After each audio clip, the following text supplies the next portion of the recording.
Em um mundo tão complicado, com tantos termos, o meu objetivo aqui é simplificar. Você já deve ter ouvido muito sobre bilinguismo, escola bilíngue, programa bilíngue, escola internacional, cursos de inglês, cursos de idioma e uma série de coisas. Se você é profissional, você deve estar se perguntando, nossa, é tudo a mesma coisa? Tem diferença? Aonde eu devo me especializar? Aonde eu devo buscar informação sobre isso? Se você é pai ou mãe, você deve estar se perguntando qual é o melhor programa para os meus filhos? Aonde devo matriculá-los? O que devo fazer?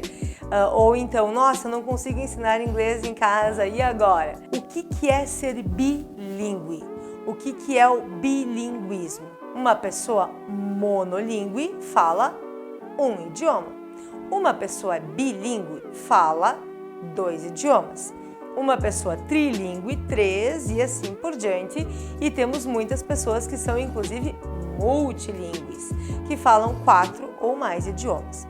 Bianca, mas você está falando falam. Exatamente, falam ou entendem. Como assim? Agora eu confundi. Então vamos dar um passinho para trás, respirar e explicar como funciona. Quando uma pessoa consegue falar e compreender um idioma, ela é uma pessoa monolíngue. Ela tem uma língua, que é a língua mãe dela, a língua do país onde ela nasceu, na grande maioria das vezes, ou a língua predominante na sua casa. Por exemplo, uma criança, um bebezinho, vamos pegar um exemplo de um bebê. O bebê normalmente fala a primeira palavrinha por volta de 1 ano, algumas raras exceções aos 9 meses, outros acabam atrasando um pouquinho. Mas esse bebê ele não vai demorar mais 1 ano para falar a segunda palavra, certo? Antes mesmo desse bebê ter falado a primeira palavra, esse bebê já estabelecia a comunicação com a sua família. Então ele já conseguia dizer aquilo que ele não quer, ele conseguia, confirmar de alguma forma aquilo que ele queria, expressar a sua vontade, e a família consegue estabelecer uma comunicação, seja para pedir água, para pedir uma comida que gosta, para brincar ou até mesmo para demonstrar o sono, por exemplo. Mesmo que esse bebê não fale, ele compreende o que os pais e a família estão falando. Logo, esse bebê já é um bebê monolíngue, mesmo que ele não fale, porque a comunicação já está estabelecida, ok? Quando esse bebê começa a falar, ele vai continuar sendo uma criança monolíngue, porque ele está ouvindo, está compreendendo, ele está falando, ele está verbalizando suas vontades e os seus sentimentos através daquele idioma. Agora, quando um bebê ou quando uma criança ou um adolescente ou até mesmo um adulto vai passar a ter o contato com o segundo idioma e vai compreender e conhecer esse idioma, essa pessoa vai tornar-se uma pessoa bilíngue. E existem 2 tipos de pessoas bilíngues que eu gostaria de ressaltar nesse momento, que é o bilíngue ativo, que é aquela pessoa que consegue falar, expressar suas emoções, dialogar, criar conexões verbais utilizando o idioma e também compreender. E existe aquela pessoa que é um bilíngue passivo, que consegue ouvir, entender, compreender, mas na hora de dar a resposta acaba utilizando sua língua, seu idioma majoritário, seu idioma materno, que é, enfim, qualquer que seja de acordo com a criação. Mesmo essa pessoa não falando, quando ela está compreendendo e estabelecendo uma comunicação, a gente pode dizer que ela é uma pessoa bilíngue, porém um bilíngue passivo. Eu vou dar um exemplo. Os meus avós maternos, eles falavam somente alemão. E a comunicação deles com os netos, eu sou uma das netas mais novas, a comunicação deles com os netos era em alemão. Eles falavam em alemão conosco e nós respondíamos em português. Só para contextualizar um pouquinho, os meus avós paternos tiveram 14 irmãos. Minha mãe é a segunda mais nova. Então, os meus primos mais velhos, todos eles falaram alemão e português desde criança, desde bebê. Logo, eles eram o quê? Bilíngues. Meu Deus, mas o bilinguismo não é um termo recente, moderno e que eu preciso correr atrás do tempo para fazer com que todos ao meu redor tornem-se bilíngues? Calma, sim. Ser bilíngue em 2022, no século 21, é fundamental, é essencial, é muito importante. Mas calma, porque não é tão complexo assim. Então, nós e vocês, se vocês pensarem nos ancestrais de vocês, nos avós, nos bisavós, eles possivelmente falavam 2 idiomas, em função da descendência e da colonização, certo? Hoje a gente valoriza muito o inglês porque o inglês é o idioma, é o código que une os povos. Então, indiferente do país que a gente queira visitar ou pessoas com quem queremos nos conectar, possivelmente o inglês é aquele que nós vamos ter mais sucesso porque vai abranger maior número de falantes. E também nos possibilita ter o maior acesso ao maior número e também de maior qualidade de conteúdo. Vamos voltar para o bilinguismo. Então, se a gente sabe que os nossos ancestrais já eram bilíngues, a grande maioria deles, né? Pegando o exemplo dos meus avós, tá? Então, eles falavam em alemão, a gente respondia em português. E existiu afeto, e existiu amor, e a comunicação se estabelecia. Logo, eu sou uma falante de alemão passiva. Sério, Bianca? Sério. Alguns meses atrás, em junho de 2021, para ser mais precisa, quase um ano, eu tive contato com um casal de alemães e eles falaram em alemão o tempo inteiro comigo. E para eu fazer com que essa nossa comunicação se estabelecesse, eu falei com eles em inglês. Houve conexão, houve comunicação. E eu tenho, sim, então, essa condição de me comunicar em alemão de forma passiva, porque eu só compreendo, eu não falo. E agora, voltando lá para as nossas crianças, né, que é onde o assunto está mais em voga nesses últimos anos. Uma criança bilíngue é uma criança que consegue estabelecer, então, comunicação em 2 idiomas. O que acontece com o cérebro humano? O nosso cérebro, ele nasce cidadão do mundo, ou seja, nós todos nascemos com a capacidade de falar e nos comunicarmos em qualquer idioma. Como assim? Uma pessoa que nasce na Rússia, ela vai falar qual idioma? Russo. Uma pessoa que nasce na Argentina, vai falar qual idioma? Espanhol. Uma pessoa que nasce no Brasil vai falar qual idioma? Português. A pessoa que nascer na Alemanha, ela vai falar qual idioma? Alemão.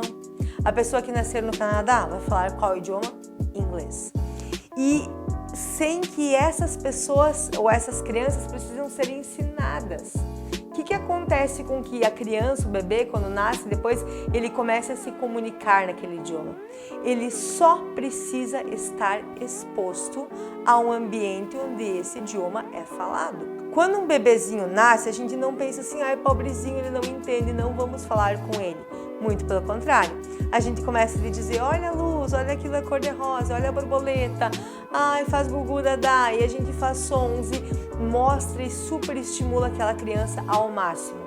E nós ficamos em torno de 1 ano dando vários inputs para essa criança até um dia ela começar a falar, certo?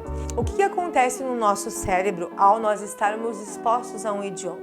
Essa imagem mostra para vocês uma mãe americana e uma mãe japonesa falando com seus filhos. Ambas estão convidando-os para jantar, cada uma falando no seu idioma. Vocês podem perceber que o bebê, a criança, o nosso cérebro, ele faz uma espécie de gráfico. E é dessa forma que funciona a nossa anatomia, né? A nossa fisiologia cerebral com a linguagem. Nós somos capazes de reproduzir qualquer dos sons aos quais nós estivermos expostos. O que acontece ao longo dos anos? Aqueles sons que nós ouvimos, nós entendemos, nosso cérebro entende que ele precisará reproduzir. Logo, eu consigo, né, a anatomia humana maravilhosa, perfeita de Deus, consegue fazer com que todas as nossas articulações elas se moldem para que aqueles sons sejam pronunciados. Aqueles sons que não se tornam gráficos, né, ou que se tornam irrelevantes na nossa no nosso armazenamento de sons, eles são eliminados. Por isso que uma criança, quando começa a fazer aulas de inglês, por exemplo, ela dificilmente terá dificuldade na pronúncia. E é uma criança que vai dizer teacher, por exemplo, enquanto que os pais vão dizer teacher, porque esse som já está lá, não foi eliminado completamente do gráfico da criança. E por isso que numa família onde o pai e a mãe, cada um fala o seu idioma, quando acontece de descendentes de dois países serem pais e mães, as crianças vão possivelmente falar os dois idiomas e se comunicar nos dois idiomas. Se o avô, a avó ou ainda a escola é num outro país e fala um terceiro idioma, essa criança terá condições de se comunicar nos 3 idiomas. Eu tenho muitos exemplos de amigos que moram, por exemplo, vou dar o exemplo de um que mora na Inglaterra, a mãe é brasileira, o pai é italiano e a criança vai na escola na Inglaterra. A mãe fala em português com ele, o pai fala em italiano, na escola com os coleguinhas ele fala inglês. Mas Bianca, não confunde? Não. O que nós muitas vezes nos confundimos é o seguinte: se uma criança disser hand ou ela disser mão, ela não está confundindo. Se ela falar a frase inteira em português, por exemplo, e só falar hand em inglês, ou o contrário, ela não está confundindo. Ela está fazendo uma escolha de comunicação, porque ela tem 2 escolhas para fazer. Ela pode falar hand ou ela pode falar mão. O que acontece é que se eu, como adulto ou pessoa que estou ouvindo, não sei, quem se confunde sou eu. Então, esses code switching são partes desse aprendizado. Com o tempo, com a maturidade, entendendo o contexto, ela deixa de fazer esse tipo de conexões. Ou não, porque eu tenho muitas palavras ainda do meu emocional que quando eu preciso expressar, quando eu estou falando com meus tios, com a minha mãe, eu uso o alemão. É uma escolha que eu tenho, porque eu sei essa palavra em alemão, eu sei ela em inglês e eu sei ela em português. Logo, eu posso escolher como eu vou falar ela, desde que a pessoa que estiver comigo compreenda. E qual que é a idade certa? Quando que eu devo colocar o meu filho, por exemplo, numa escola de inglês, ou num programa bilíngue, ou numa escola bilíngue? Isso é legal, não é? Precisa, não precisa? Então, esse gráfico aqui é um estudo da Patricia Kuhn e ele mostra para nós toda a evolução da capacidade cerebral do aprendizado da segunda língua. Então, nós temos algo que se chamam de janelas de oportunidade. Do 0 aos 3 anos é o nosso momento cerebral de maior plasticidade cerebral, onde mais sinapses neurais acontecem. Logo, é o melhor momento da vida para eu estimular a linguagem. Não só a linguagem, a música, raciocínio lógico, esporte, várias outras habilidades também. Mas aqui nesse vídeo nós estamos falando especificamente de linguagem. Então, como o gráfico mostra, do 0 aos 3 anos, se a criança estiver exposta a um segundo idioma, ela vai ter uma capacidade de absorção desse idioma e de reprodução dele depois muito semelhante a um nativo. Por isso, a Hey Peppers pensou com muito carinho num programa chamado Play Peppers, que é um programa que a gente proporciona para que você, né, nosso franqueado, futuro franqueado, pessoa que trabalha conosco, possa oferecer para crianças a partir de 1 ano e meio até 3 anos, onde os pais vêm junto por 45 minutos para a aula para ter essa introdução ao idioma, a músicas, a brincadeiras, porque aí ele faz várias coisas utilizando o inglês como linguagem. Logo, essa criança entende que existe uma outra forma de se comunicar a não ser aquela que ela conhece. E esta é a primeira janela de oportunidade. Como ela é uma janela, ela se abre e se fecha. E aí nós vamos para a nossa segunda janela de oportunidade, que é dos 3 aos 7 anos, onde vocês percebem uma queda quase insignificante referente à primeira janela de oportunidade como um período sensível para a conexão e o aprendizado com um segundo idioma.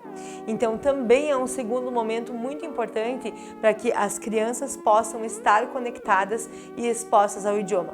Mas eu não preciso esperar a alfabetização? Não, porque além disso que eu mostro no gráfico para vocês, que é parte da nossa anatomia, que é parte da nossa fisiologia humana, tem mais um fator externo que acontece com a alfabetização, que é o certo, o errado, o medo de errar. Então a espontaneidade da criança começa a decair. E além disso, ela começa a fazer mais traduções, enquanto que antes da alfabetização, ela vai tratando tudo como sinônimos. Então, essa segunda janela de oportunidade se fecha também por volta dos 7 anos. E aí nós temos ainda uma terceira janela de oportunidade, que vai dos 7 anos até por volta de 15 anos, o período aí da puberdade. Então, vocês podem observar que já tem uma queda um pouco mais significativa, tá? O que eu quero dizer com isso? Que se eu não iniciei algum idioma, inglês ou outro idioma que seja, até essa idade que eu não posso mais iniciar ou que eu não vou aprender, não. O nosso cérebro, a qualquer momento da vida, tem condições de criar novos caminhos e novas sinapses neurais. A diferença é que esta é a facilidade nas fases iniciais e essa, é o nosso grau de dificuldade ao avançar da maturidade, digamos assim, do nosso cérebro. Então, o que nós sugerimos? Nós sugerimos que a gente possa realmente fazer esse movimento de educar, principalmente aqui no Brasil, a gente tem uma dificuldade muito grande de aceitação e de decisão para o idioma. Nas cidades onde a Hey Peppers está inserida, nós pedimos uma pesquisa e 97% das pessoas sabe da importância do inglês, mas algo em torno de 1,5%, 2% da população está matriculado. E hoje nós temos uma carência muito grande no nosso país. Apenas 1% da população falando inglês fluente, o que nos dá uma grande possibilidade de mercado dentro desse segmento de idiomas e de educação. Porque sempre foi muito importante poder me conectar com povos, ter acesso a mais informação de qualidade. Mas pós-pandemia, a globalização ela deu um boom muito grande, permitindo que de qualquer país do mundo eu possa trabalhar em outro, através desse movimento de home office e stay home. Então é muito bacana também nós entendermos o que nós vivemos hoje, mas nos prepararmos para o que virá no futuro. Então vamos falar um pouquinho das vantagens do cérebro bilíngue infantil, ou seja, meu filho que está fazendo inglês hoje, meu filho criança, meu filho adolescente, tá? Ou até mesmo eu como adulto. Falamos primeiro sobre as crianças e os adolescentes.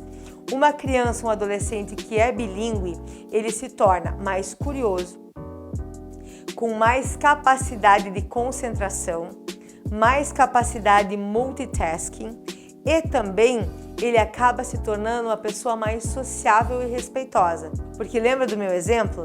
Se eu sei que isso é hand e que isso é mão, hand, mão, significa que se tem duas formas de eu falar, esse membro do meu corpo, talvez se eu penso de uma maneira e você de outra, não necessariamente eu esteja certo e você errado, certo?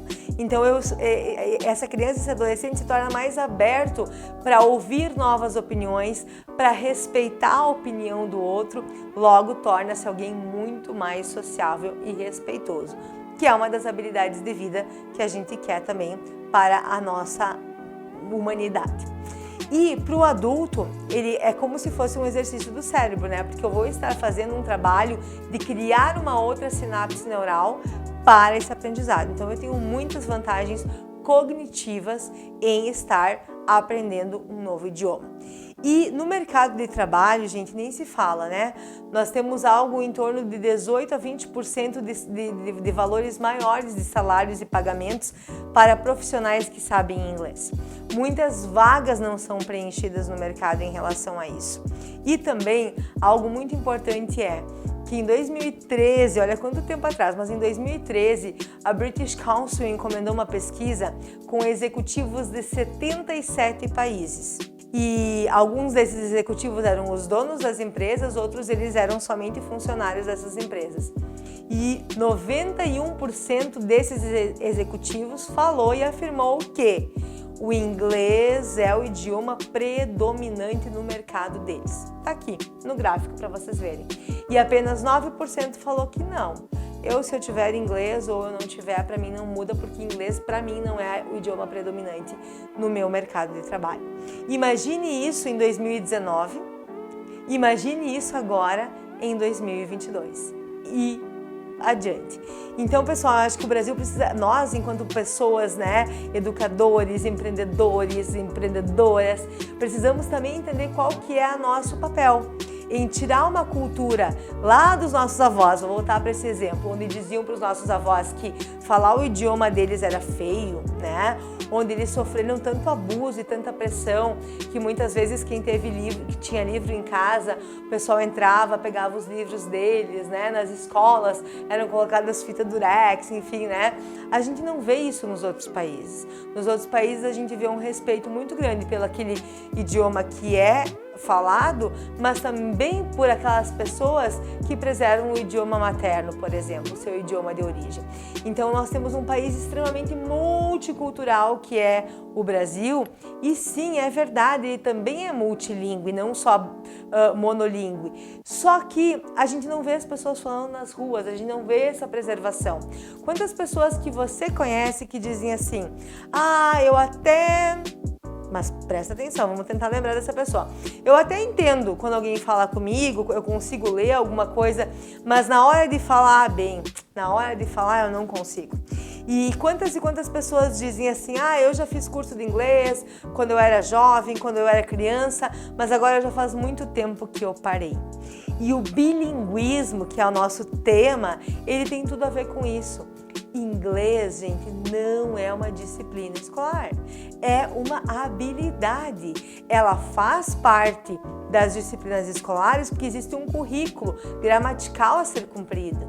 Mas para que eu me torne bilíngue, eu não preciso ter técnicas sobre o idioma. Eu preciso ter oportunidades para praticá-lo. Eu preciso ter oportunidades de estar exposto a esse idioma. E é isso que a Hey Peppers busca mais e mais fazer. Tanto nas nossas escolas físicas, sejam elas micro franquias ou franquias, quanto nos nossos modelos in-school, que é levar a Hey Peppers para dentro das escolas de educação infantil e trazermos esse conceito de que inglês é uma habilidade e, portanto, eu preciso praticá-la e não aprendê-la. Espero que eu tenha tirado algumas dúvidas suas sobre o bilinguismo e o quanto ele de fato é simples, desde que a gente o viva e não queira tanto aprender e não coloque tanta pressão sobre ele. Se você gostou e gostaria de ter mais informações e saber como você pode ter uma escola Hey Peppers para entregar e disseminar isso que é tão lindo, né? Que é podermos ter uma população mais bilíngue mesmo, mais falante de inglês e trazermos cada vez mais e mais prosperidade para o Brasil, fazendo isso desde as nossas crianças, nos procure, que nós podemos ajudá-lo.